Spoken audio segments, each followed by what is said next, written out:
Assalamualaikum warahmatullahi wabarakatuh. Perkenalkan, nama saya Hafiz Zaki Arianto, NIM 201060062.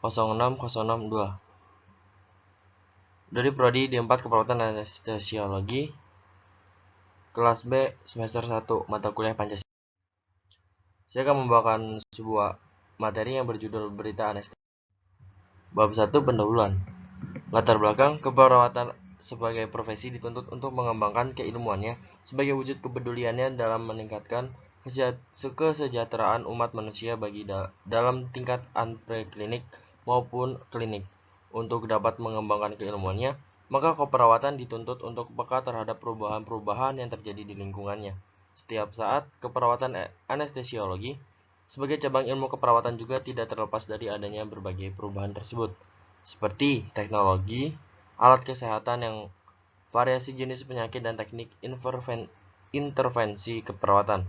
Adanya berbagai perubahan yang terjadi akan menimbulkan berbagai tren dan isu yang menuntut peningkatan pelayanan asuhan keperawatan. Dengan adanya ilmu keperawatan anestesiologi, otomatis ada profesi yang menerapkan ilmu tersebut yang saat ini kita kenal penata anestesi. Bab yang kedua tentang pembahasan. Definisi tren dan isu. Tren adalah sesuatu yang sedang dibicarakan oleh banyak orang saat ini dan kejadiannya berdasarkan fakta. Sedangkan isu adalah sesuatu yang sedang dibicarakan oleh banyak orang tetapi belum jelas faktanya atau buktinya. Yang selanjutnya contoh tren dan isu. Isu mengenai pada bulan April 2016, Menteri Kesehatan Nila Farid Moluk menandatangani Peraturan Menteri Kesehatan Nomor 18 Tahun 2016 tentang izin dan penyelenggaraan praktik penata anestesi, yang mana peraturan sebelumnya yaitu Peraturan Menteri Kesehatan Nomor 519 garing Menkes garing per garing 3 garing 2011 tentang pedoman penyelenggaraan pelayanan anestesiologi dan terapi intensif di rumah sakit dinyatakan dicabut dan tidak berlaku lagi.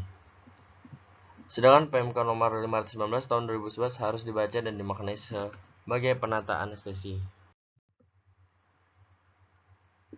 Dua peraturan yang dipakai oleh penata anestesi dalam bekerja saat ini adalah Peraturan Menteri Kesehatan nomor 18 tahun 2016 yang menjelaskan tentang ruang lingkup kerja serta tindakan mandiri dan tindakan kolaborasi penata anestesi di rumah sakit. Dalam peraturan tersebut, penata anestesi memiliki senjata namanya asuhan kepenataan yang lingkupnya dalam 3 kategori kecil.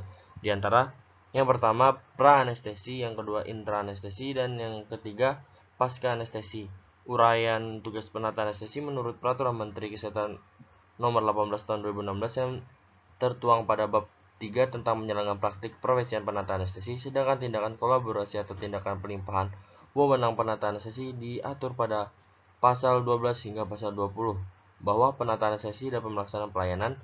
Di pasal 13, pelimpahan wewenang secara mandat dari dokter spesialis anestesiologi atau dokter lain sebagai mana dimaksud dalam pasal 12 dalam rangka membantu pelayanan anestesi. Di pasal 14 menjelaskan tentang pelimpahan wewenang berdasarkan penugasan pemerintah, sebagaimana dimaksud dalam pasal 12 dilakukan dalam hal tidak terdapat dokter spesialis anestesiologi di suatu daerah dan pelayanan dalam rangka pelimpahan wewenang hanya dapat dilakukan oleh penata anestesi yang telah mendapat pelatihan.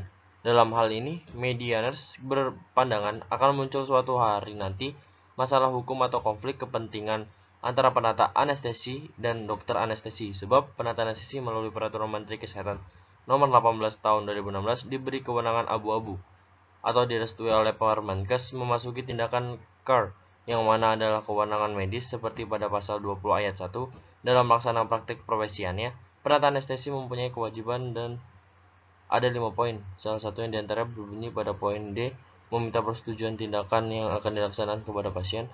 Artinya penata direstui PMK 18 tahun 2016 melakukan atau meminta pada pasien persetujuan tindakan dalam pemahaman penulis. Persetujuan tindakan sama dengan informate content, persetujuan tindakan medis atau kedokteran. Untuk yang selanjutnya, bab ketiga penutup.